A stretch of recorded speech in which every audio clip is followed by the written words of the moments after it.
Let's talk about curiosity, because in its purest form, it's one of the most beautiful human traits we have. Real curiosity opens doors, it leans in, it says, I care enough to want to understand you. When someone asks you questions with genuine curiosity, it feels like safety, like presence, like they're making space for your truth to exist. But liars, they distort that. They put on the costume of curiosity. They mirror the tone, the posture, even the eye contact, but it's hollow. The questions they ask aren't bridges to connection. They're traps. Every harmless question is actually a setup, a probe, a quiet test of what you know, what you'll reveal, and where your boundaries might be bent. They ask things like, why would you think I'd lie about that? Do you really believe I'm capable of that? Who told you that? Don't you trust me? Why are you so sensitive? These aren't questions in search of truth. They're weapons dressed as wonder. And when you answer them, something strange happens. You don't feel closer, you feel smaller. You feel confused. You feel like you owe them something, like you're the one who did something wrong, just by noticing something wasn't right. Liars use questions not to connect, but to disarm. They don't want understanding, they want access. Access to your thoughts, your hesitations, your blind spots. They will wrap a lie in the soft fabric of curiosity so you lean in and drop your guard. And here's the hardest part.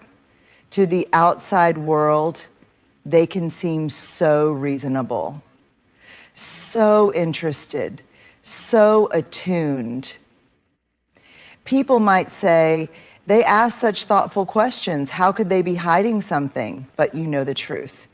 Because curiosity without care feels cold. It feels slick. It leaves you feeling exposed instead of seen. So what do? We learn the difference between performative questions and connected questions. We pay attention to what we feel when we're being asked something, not just what's being said, but how it's being said and why. And most importantly, we stop judging ourselves for feeling uneasy. That feeling isn't paranoia, it's wisdom.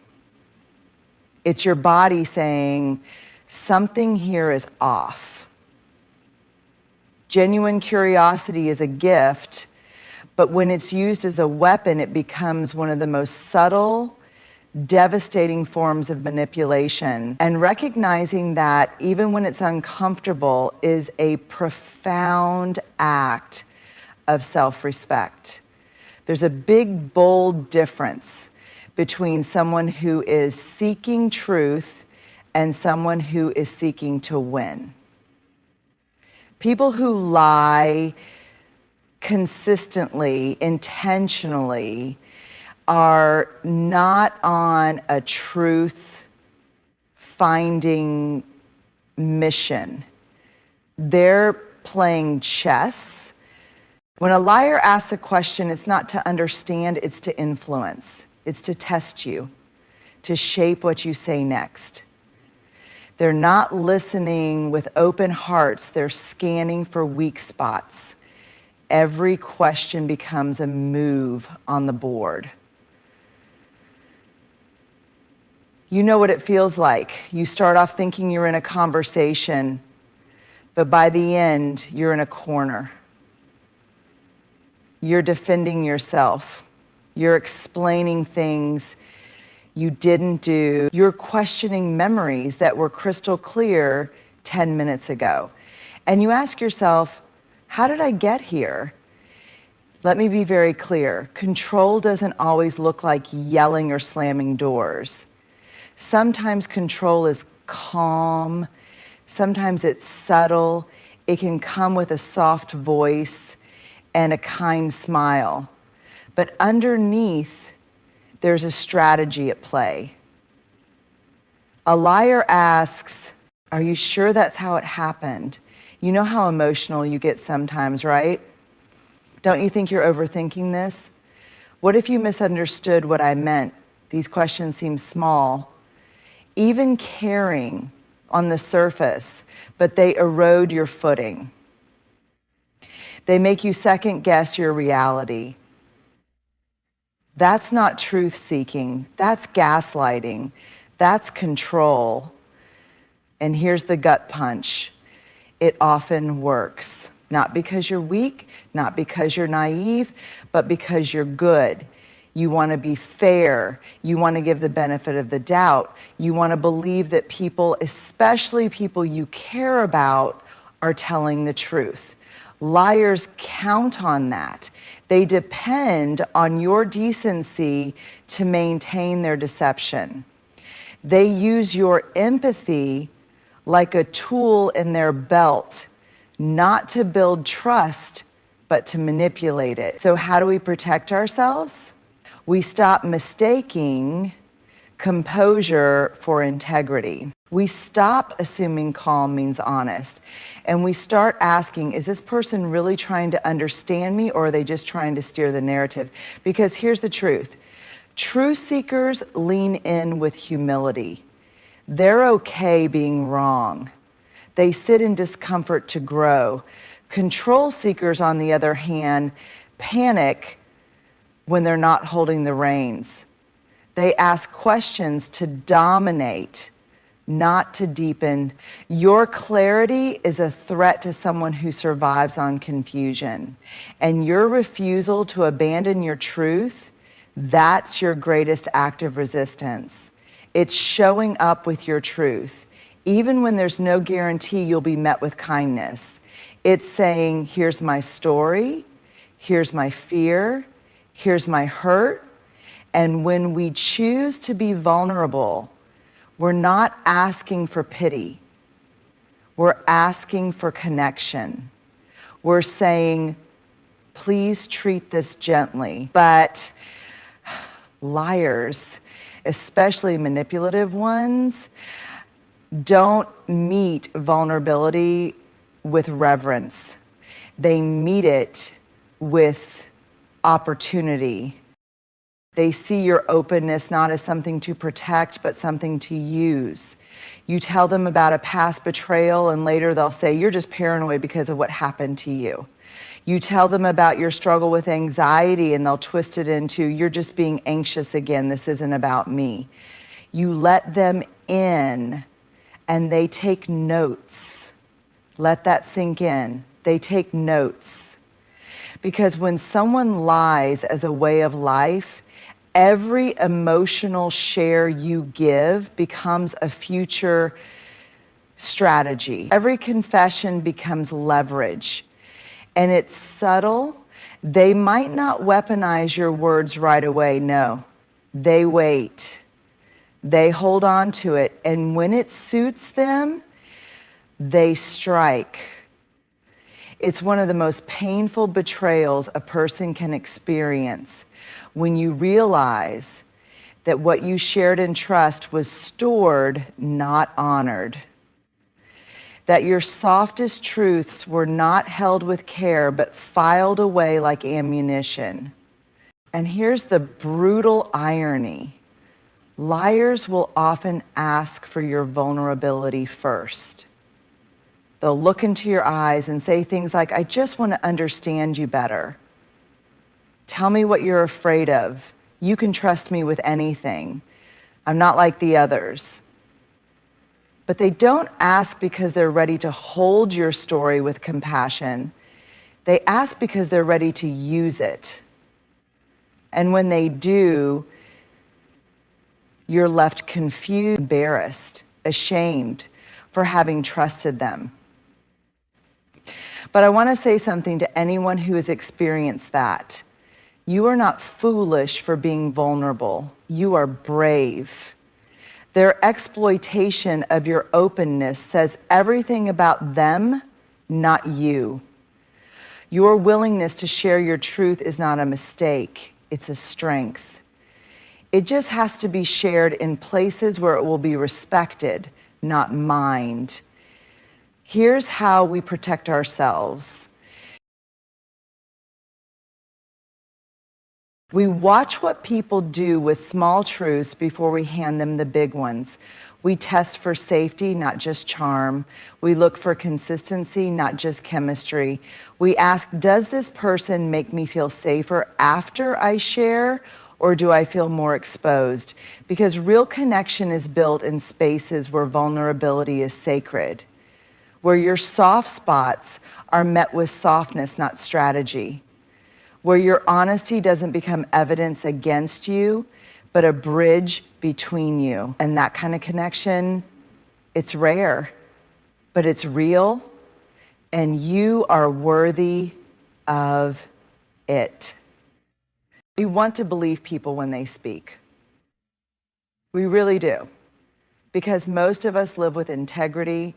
We say what we mean what we say, and we assume others do the same. So when someone looks us in the eye and gives us their word, we want that to be enough. But when it comes to liars, words are their favorite costume. They can wear truth like an outfit, convincing, tailored, even charming. But here's the thing, words can lie, patterns don't. You want to know who someone really is? Watch them, don't just listen. Because liars are great performers in the moment. They're skilled at saying just enough to calm your doubts without ever being fully accountable. They say, that won't happen again. You're the only person I trust. I've changed. This time is different. And maybe the first time it feels, maybe even the second. But if we zoom out and look at the bigger picture, we start to see something undeniable. Promises made and broken. Apologies given, but behavior repeated. Confessions offered only after being caught. Trust asked for, but never truly earned. It's not about isolated incidents. It's not about whether they said the right thing this time. It's about the through line, the pattern, the repeated rhythm of avoidance, distortion, and denial. And here's what's hard. Patterns are quiet. They don't shout like lies do. They unfold slowly over time, which means it takes courage to step back and say, wait, something here isn't adding up. Because we're taught to give people second chances. And we should sometimes, but second chances don't work on someone who is repeating a strategy, not making a mistake. Let me say that again. If it's a pattern, it's not a slip up. It's a system. The truth is, we don't need perfect people. We need honest patterns. People who show up consistently, even when it's hard. People who take responsibility without having to be cornered into it. People who align their actions with their words over time. So here's the invitation. Start keeping track, not to hold grudges, but to hold clarity. Write it down if you need to, not just what they said, but what they did after they said it. Ask yourself, if I muted their words, would their behavior still feel like truth? Because the most trustworthy people don't just sound good, they feel solid. Their patterns whisper, you're safe here. And with liars, no matter how smooth the delivery, their patterns always start to say, this isn't real. Listen to that, trust it. Because patterns don't lie. Trust isn't just about what is said. It's about why it's said. We live in a culture obsessed with what people say. Did they say the right thing? Did they say it at the right time? Did it sound convincing? Was it well worded, emotional, heartfelt? But here's the truth, especially when you're dealing with a liar, the words alone don't carry the full meaning. The real substance of trust doesn't live in the content of what's said. It lives in the intent, in the why. And that changes everything. Because here's what liars know. The right words delivered in the right tone at the right moment can disarm almost anyone. They say, I love you. I'm sorry. You're overthinking it. You know I'd never hurt you. Why would I lie to you? On paper, that sounds safe, that sounds right, but trust is not built on the surface. It's not about whether a phrase checks a box, it's about whether it aligns with action, intention, and integrity. So ask yourself, why are they saying this? Are they saying I'm sorry because they truly understand the impact of their behavior?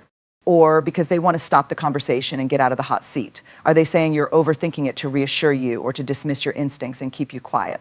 Are they saying trust me because they've earned it or because they're afraid you've started paying attention? Liars will often sound emotionally intelligent. They can cry, they can pause, they can look away at just the right moment to seem vulnerable. But remember this, theatrics are not truth. Sincerity isn't in the tone, it's in the consistency of behavior after the moment has passed. It's so easy to fall into the trap of believing the script, especially when you want to, especially when the alternative facing deception is painful, but trust isn't built through a perfectly worded sentence. It's built through repetition of safe behavior repair that's initiated, not demanded listening that leads to change a tone that matches a history of truth. Liars speak to manipulate the moment.